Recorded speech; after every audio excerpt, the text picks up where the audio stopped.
reunión.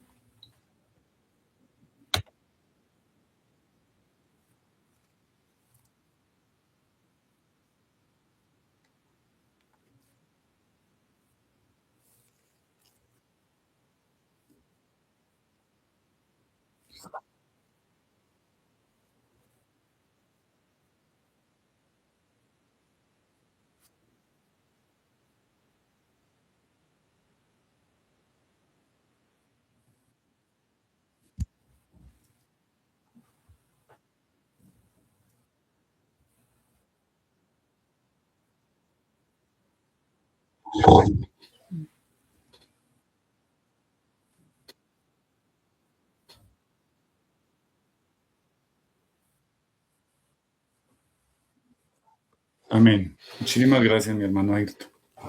Bueno, vamos entonces a empezar. Quiero que por favor vayamos a la Biblia y nos ubiquemos en uno de los evangelios. Vamos a ubicarnos por favor en el Evangelio de Lucas. Bueno, ¿qué les parece? Nos ubicamos en el Evangelio de Lucas y al capítulo 22. Vamos a ir al capítulo 22, versículos 41 y 42. Vamos al Evangelio de Lucas. Vamos a ubicar el capítulo 22 en los versículos 41 y 42. ¿Listo? Si ya lo tienen y en reverencia a la palabra del Señor, bueno, vamos a ponernos de pie porque el libro que estamos leyendo es palabra de Dios. Yo me voy a acercar un poquito al micrófono. Listo, dice la palabra de Dios en Lucas 22, 41 y 42. Y él se apartó de ellos a distancia como de un tiro de piedra, y puesto de rodillas oró, diciendo: Padre, si quieres, pasa de mí esta copa, pero no se haga mi voluntad, sino la tuya. Amén.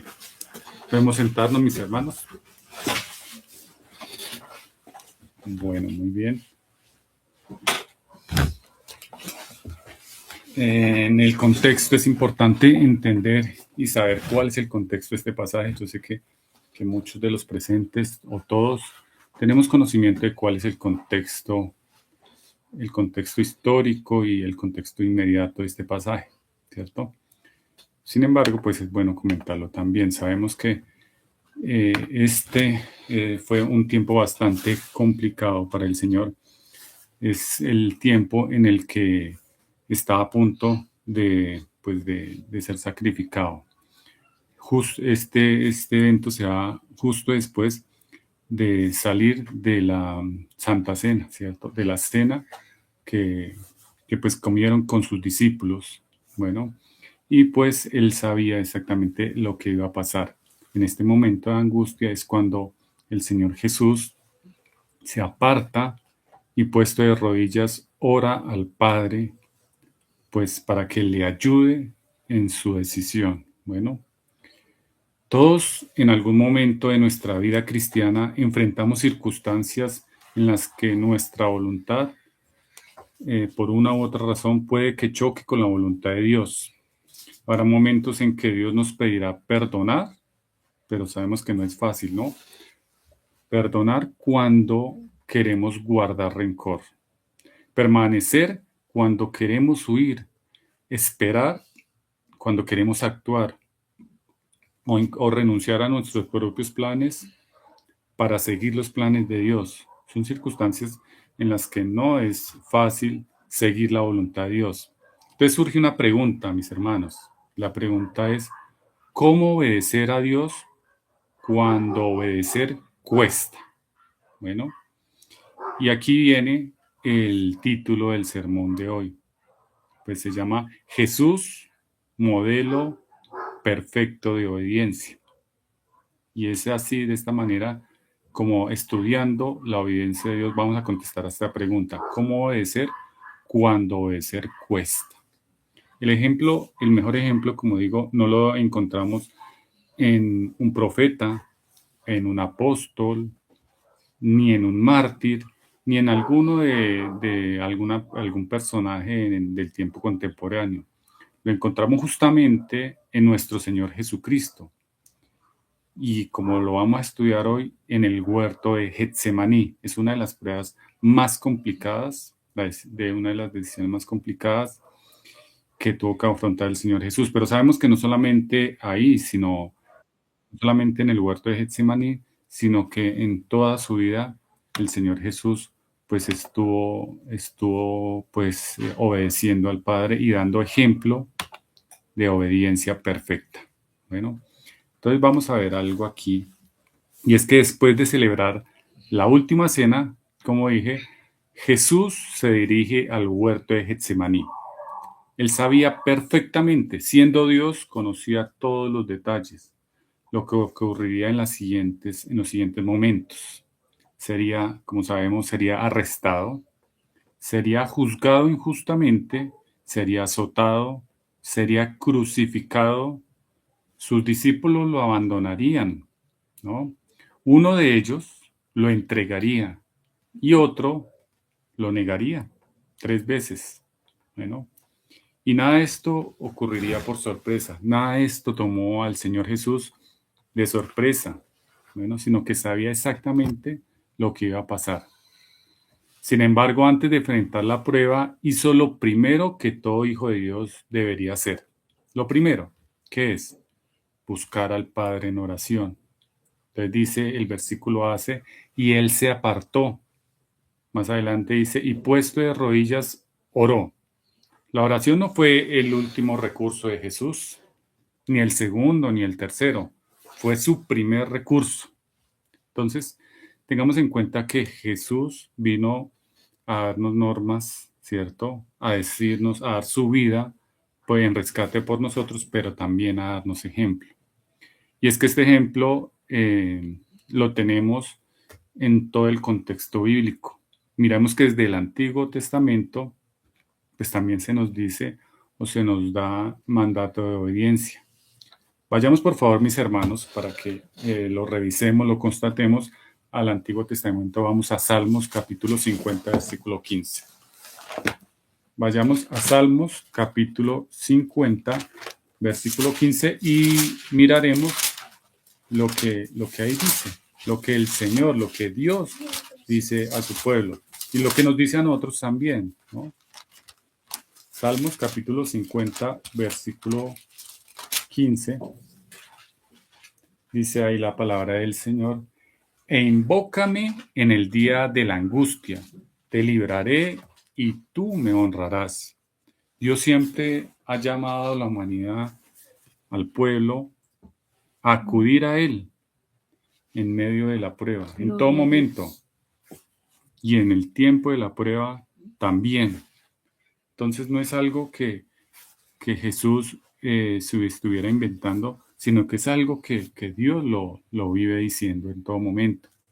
Ahora, ¿cuántas veces hacemos exactamente lo contrario, mis hermanos? Primero, y lo digo por mí, muchas veces buscamos soluciones humanas, o primero consultamos a otras personas, o nos desesperamos, o buscamos tal vez una solución a medias, ¿cierto? Y cuando creemos ya encontrar salida, ¿cierto? Cuando ya creemos encontrar salida o no la encontramos, entonces buscamos a Dios. Más exactamente cuando no encontramos salida. Como si fuera nuestro último recurso. Bueno, Jesús nos enseña que la obediencia comienza poniéndonos de rodillas ante el Padre, buscándolo a Él primeramente. Jesús obedeció aún cuando su humanidad sufría. Bueno, el Evangelio nos muestra la realidad de la humanidad de Cristo. Miremos que en este pasaje se refleja la humanidad, ¿cierto? Jesús no fingía ser hombre. Jesús era hombre, 100% hombre y 100% Dios también. Compartía las dos naturalezas, no es que fueran dos personas, una sola persona con dos naturalezas, humana y divina. Era verdaderamente hombre, por eso experimentó, lo sabemos, cansancio, hambre, tristeza, dolor, angustia, experimentó toda clase de, de vivencias humanas, ¿cierto? El sufrimiento que lo esperaba era indescriptible. Como persona, como ser humano que somos, pues a nadie nos gusta sentir dolor, sentirnos en angustia, ¿cierto? La crucifixión no era, eh, la crucifixión era uno de los métodos de ejecución más crueles del mundo antiguo y en toda la historia de la humanidad. La crucifixión, los crucificados podían durar ahí días. Eran centro de burla, eran azotados, eran clavados con clavos a un madero, como le digo, eran expuestos a vergüenza pública, y Jesús sabía exactamente esto, todo lo conocía. Y es que es más duro cuando uno conoce qué es lo que viene después, a que cuando lo cogen a uno por sorpresa. Entonces, no iba a ser fácil, para nada fácil, el morir. Iba a ofrecerse voluntariamente como sacrificio perfecto por nosotros. Una persona, Dios siendo perfecto, sin cometer un solo pecado, está a punto de ofrecerse por nosotros, por redimir nuestros pecados.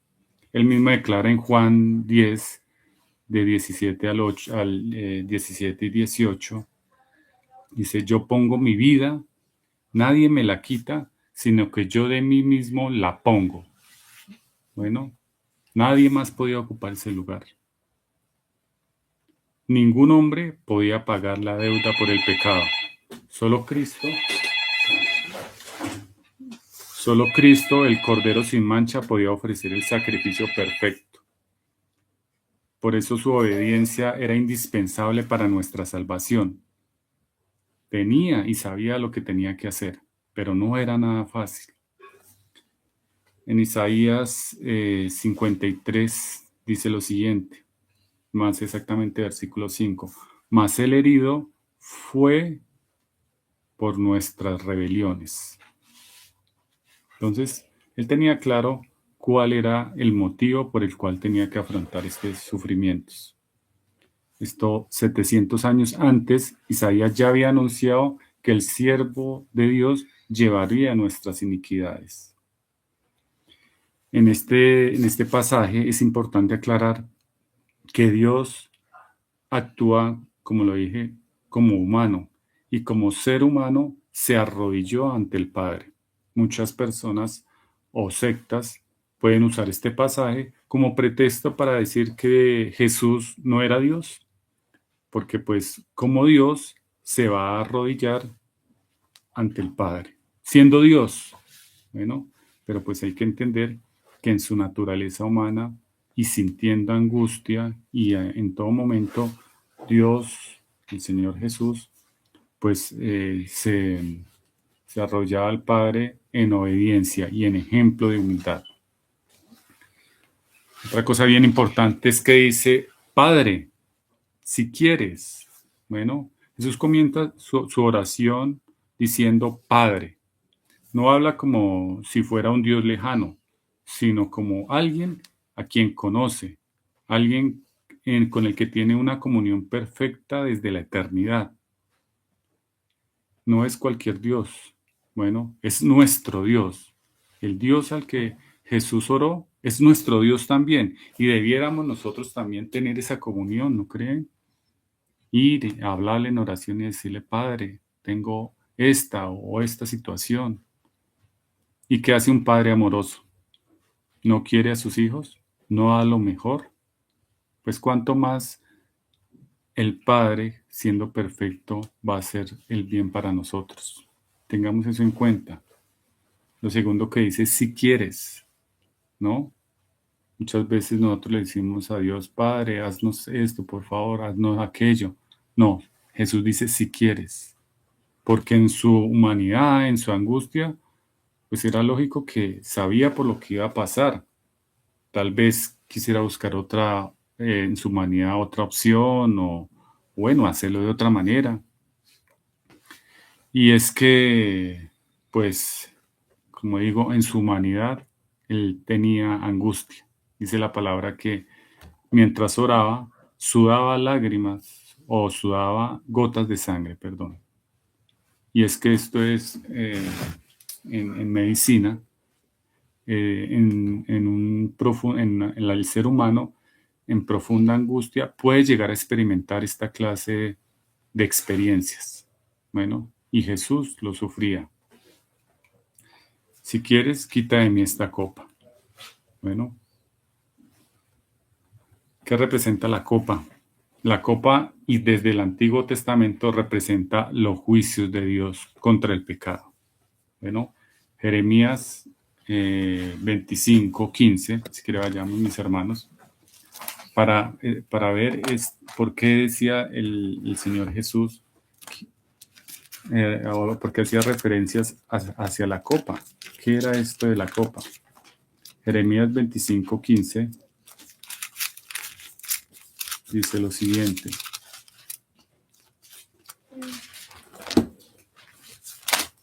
¿Lo tienen? Jeremías capítulo 25, versículo 15. Dice: porque así me dijo Jehová, Dios de Israel: toma de mi mano la copa del vino de este furor y da a beber de él a todas las naciones a las cuales yo te envío. Bueno, cuando Jesús habla de esta copa, en el contexto del que está hablando, sus discípulos y todo el pueblo sabía de qué se estaba tratando. Sabía que se trataba de la furia, del furor de Dios. Por eso la copa representaba, o en la copa estaban implícitos lo que tenían que hacer, la cruz, los clavos, los azotes. Representaba el camino completo de sufrimiento por el cual tenía que cruzar Cristo para pagar por los pecados de todos nosotros. El propósito de Cristo no era simplemente soportar una muerte cruel, era cumplir la obra para la cual había venido, dar su vida en rescate por nosotros, por cada uno de nosotros. Entonces, aquí tenemos la mayor expresión de obediencia, porque Jesús entonces dice y pronuncia, ¿no?, una de las frases más hermosas en toda la Escritura: pero no se haga mi voluntad, sino la tuya. Bueno, él mismo dijo en Juan 4:34, el Señor Jesús: mi comida es que haga la voluntad del que me envió. Ese era el propósito del Señor, y en la Escritura lo vemos. Yo no hablo de mí, sino hablo lo que el Padre me dijo que dijera. Mi propósito, mi comida es que haga la voluntad del que me envió. Juan 4:34. Su prioridad nunca fue su comodidad, ni apropiarse de las cosas que pudiera darles el mundo, ni nada por el estilo. Él tenía un propósito y era obedecer al Padre. Ahora, se complace el Señor tanto de los holocaustos como de que le obedezcan. ¿De qué se complace Dios?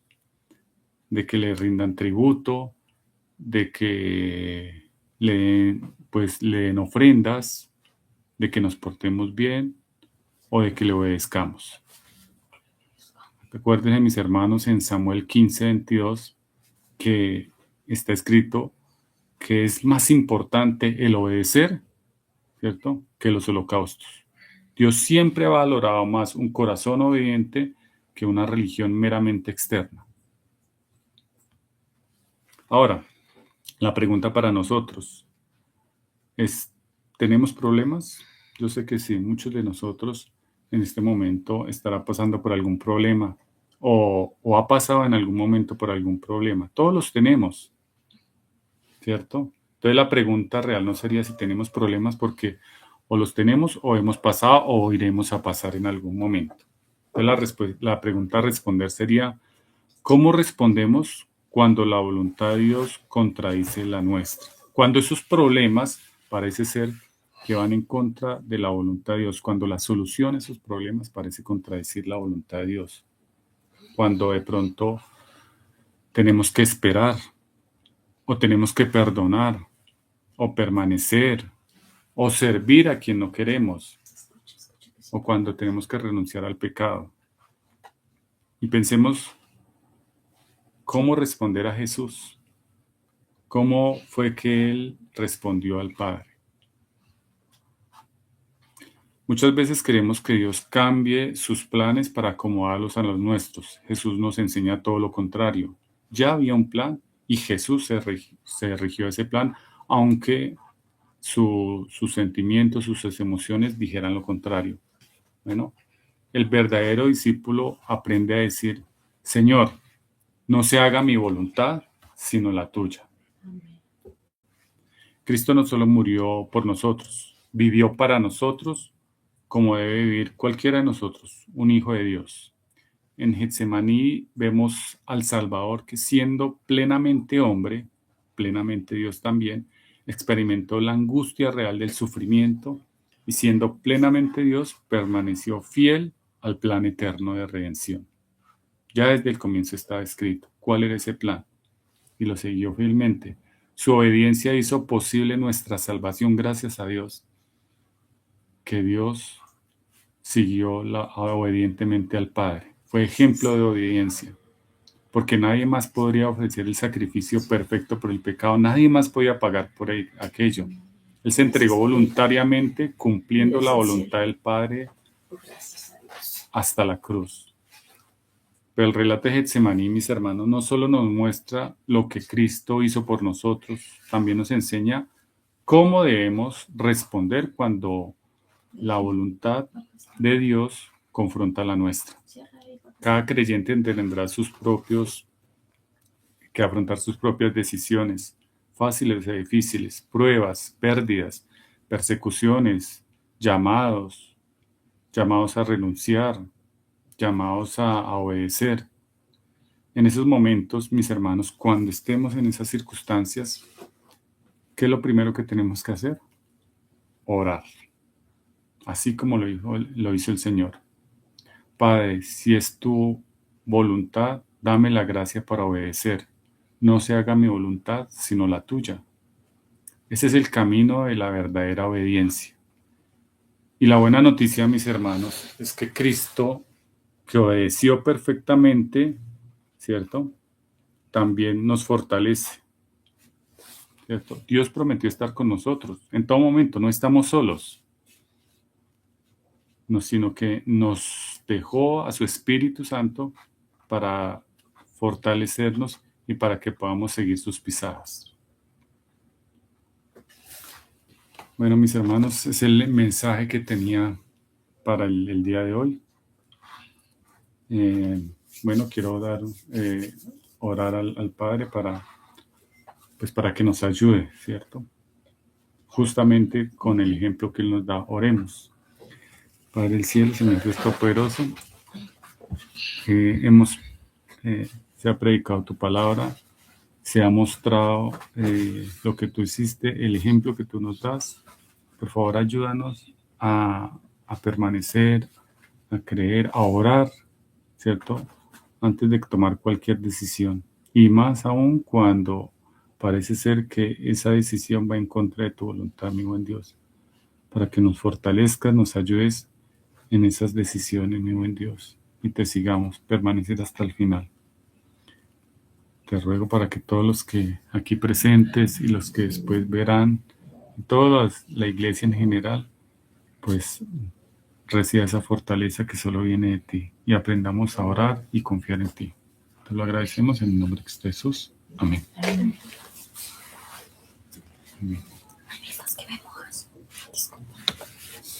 Y listo, mis hermanos, será el mensaje.